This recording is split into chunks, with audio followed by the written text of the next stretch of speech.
Punjabi radio USA के Facebook page ते YouTube channel ते एक बार फिर तो तुहाडा सारिਆਂ ਦਾ स्वागत है। गलबात करांगे सियासी लोगों के बारे। असी हमेशा इस गल ते पहरा भी दिता ते इस गल बारे लोगों को जागरूक भी किया कि कदे भी सियासी लोगों के प्रशंसक फैन ना बनो। ये बहुत रंगां दे लोग हुंदे ने। सियासी लोगों की कहनी ते कथनी दे विच ਲੱਖਾਂ कोहां दा फर्क हुंदा है।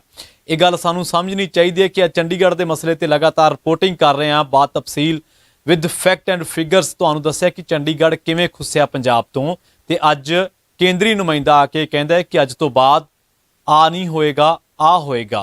तो उहदे विच जो होया उहदे लई जिम्मेवार साडीआं सियासी धिरां ने जिन्हां ने राज करना है। ਜਿਹੜੇ राज कर रहे हैं सवाल उन्होंने जरूर होणगे। भगवंत मान बारे भी गलबात करांगे, गलबात गुरजीत औजला बारे भी जरूर करांगे। पर उस तो पहला कुछ तकनीकी सवाल ने ਜਿਹੜੇ कि चंडीगढ़ के मसले ते साडियां रवायती सियासी धिरां नूं होणगे। सानूं पूरी उम्मीद है कि ये सवाल तुसीं साझे जरूर करोगे। पहला सवाल यह है कि हुण बड़ा हेज जाग्या साडे लीडरां नूं, बड़ी इन्हां दे विच जागरूकता आई है कि बई अमित शाह आके कहंदे ने कि अज तो बाद मुलाजमां दे सर्विस रूल चेंज करते आ ते हुण केंद्री सर्विस रूल जिहड़े है ओह लागू हो जाणगे। पर की जाली रोस विखावा करन वाले जां मगरमच्छ दे हंझू केरन वाले जिहड़े साडे सियासी लीडर ने जां ड्रामेबाज कह सकते हैं जां केंद्र दे प्यादे कह सकते हैं कि लोग दसणगे कि पंजाब चंडीगढ़ पंजाब कोले ही रहे इसे लई कि चंडीगढ़ साडे कोले रहिंदा। इहदे लई इन्हां ने हुण तक कीता की है कि इन्हां ने 1966 दा एक्ट पढ़िया वा। जे इन्हां ने पढ़िया जे तो इन्होंने पढ़िया तो उदों क्यों नहीं बोले, तो जे नहीं पढ़िया तो हुण क्यों बोल रहे हैं।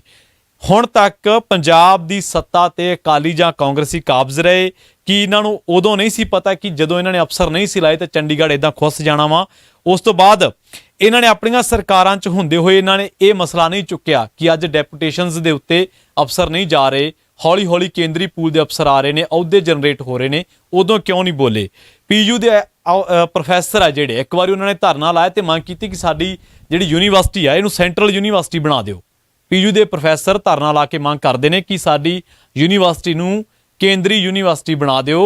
पर कि उदों ये लोग बोले कि नहीं होना चाहिए, ये नहीं होना चाहिए कि उदों किसी सियासी बंदे ने टिप्पणी की है। वो किन्ने पंजाब के कॉलेज ने जिहड़े पीयू तो एफिलिएटेड ने। पीयू कली पीयू नहीं है, पंजाब यूनीवर्सिटी कली पंजाब यूनीवर्सिटी नहीं है। पंजाब यूनीवर्सिटी पंजाब का इतिहास है, पंजाब का गौरव भी है कि उदों ये बोले। उस तो बाद जिहड़ा अगला सवाल आ यूनीवर्सिटी केंद्र कोले ना जावे उदों की कीता। खैर वो मुद्दा दबिया गया। उस तो बाद कि इन्हां झूठे हमदर्दां नूं ये भी पता है भी किन्ने कॉलेज साडे पंजाब यूनीवर्सिटी तो चलते हैं। दूजी गल ये आ कि जदों कोई लीडर तुहाडे कोले आके चंडीगढ़ की गल करे, पंजाब के हमदर्द होने की गल करे तो उन्होंने इन्ना जरूर पुछ लो भी जी 1966 के एक्ट के किहड़ियां उतरावां जिहदे विच पंजाब की वंड तो बाद पंजाब शक्तिहीन हो गया सी।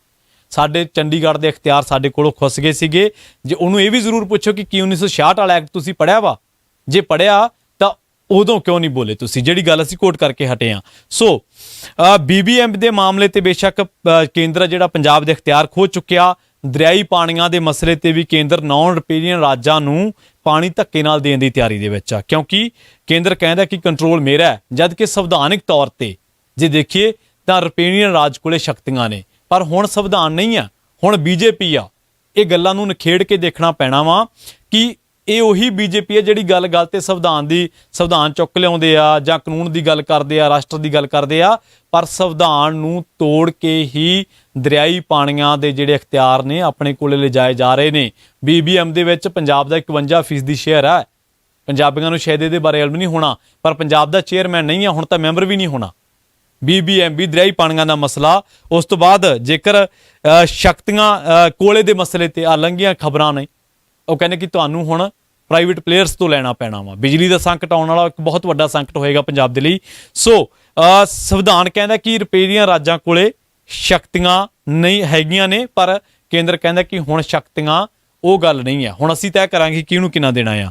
सो राज्यां नूं शक्तिहीन करना ही बीजेपी का एजेंडा। राज्यां दे कोलों टैक्स लुट्टे गए आ, राज्यां दे कोलों जिहड़े साडे खेती कानूनां ते जिन्हां ते असीं साल भर जद्दोजहद कीती है, जिन्हां ते असीं साल भर रोस धरने दिते, दिल्ली जाके डेरे लाने पे, धरना देने पे, 700 किसान शहीद कराया, वो इत्थे इन्हां चीज़ां चों निकले सी कि राज्यां दे इख्तियार सी, खेती राज्यां दा इख्तियार आ। सो पर हुण टैक्सां दा केंद्रीकरण कर करके राज्यां नूं शक्तिहीन ਕੀਤਾ ਜਾ ਰਿਹਾ ਹੈ। एक खास एजेंडे के तहत पंजाब ਨੂੰ ਸੰਗੇੜਿਆ ਜਾ ਰਿਹਾ ਹੈ। ਹਾਲਾਂਕਿ ਭਗਵੰਤ ਮਾਨ ਵੀ ਬੋਲੇ ਨੇ, ਚੰਗੀ ਗੱਲ ਹੈ, ਐਜ਼ ਏ ਚੀਫ ਮਿਨਿਸਟਰ ਉਹਨਾਂ ਨੂੰ ਬੋਲਣਾ ਚਾਹੀਦਾ ਵਾ, ਪਰ ਕੀ ਬੋਲ ਕੇ ਹੀ ਕੰਮ ਸਰ ਗਿਆ ਵਾ? ਕਿ ਤੁਹਾਨੂੰ ਤੁਸੀਂ ਇੰਨਾ ਕੀ ਕਰ ਸਕਦੇ ਸੀਗੇ?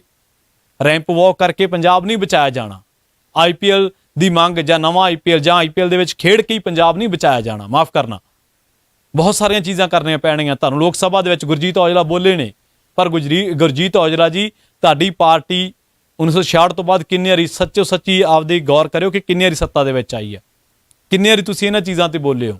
ਤੁਹਾਡੇ ਹੁਣ 4.5 ਸਾਲ ਚੀਫ ਮਿਨਿਸਟਰ ਰਹਿ ਕੇ ਗਿਆ ਕੈਪਟਨ ਅਮਰਿੰਦਰ ਸਿੰਘ, ਤੁਸੀਂ ਉਹਨਾਂ ਨੂੰ ਇਸ ਕਰਕੇ ਲਾਇਆ ਕਿ ਉਹਨਾਂ ਨੇ ਕੀਤਾ ਕੁਛ ਨਹੀਂ ਹੈ, ਆਪਦੀ ਹੀ ਪਾਰਟੀ ਨੇ ਚੀਫ ਮਿਨਿਸਟਰ ਬਦਲਿਆ।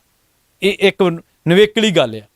ਸੋ ਕੱਲੀਆਂ ਬਾਈਟਾਂ ਦੇਣ ਨਾਲ ਕੁਛ ਨਹੀਂ ਹੋਣਾ, ਕੱਲੇ ਇਹ ਕਰਨ ਨਾਲ ਕੁਛ ਨਹੀਂ ਹੋਣਾ ਕਿ ਅਸੀਂ ਜੀ ਚਿੱਠੀ ਲਿਖਾਂਗੇ, ਕੀ ਲਿਖਾਂਗੇ। ਤੁਹਾਡੇ ਸਾਹਮਣੇ ਲੁੱਟਿਆ ਜਾ ਰਿਹਾ ਪੰਜਾਬ, ਤੁਹਾਡੇ ਸਾਹਮਣੇ BSF ਦੇ ਅਧਿਕਾਰ ਵਧੇ ਨੇ, ਤੁਹਾਡੇ ਸਾਹਮਣੇ ਟੈਕਸ ਗਏ ਨੇ।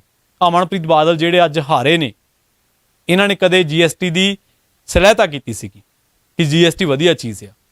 ਅੱਜ ਕੀ ਹਸ਼ਰ ਦੇਖ ਰਹੇ ਆਪਾਂ GST ਦਾ, ਉਹੀ ਹਸ਼ਰ ਮਨਪ੍ਰੀਤ ਸਿੰਘ ਬਾਦਲ ਦਾ ਹੋਇਆ ਪੰਜਾਬ ਪੋਲਿਟਿਕਸ ਦੇ ਵਿੱਚ।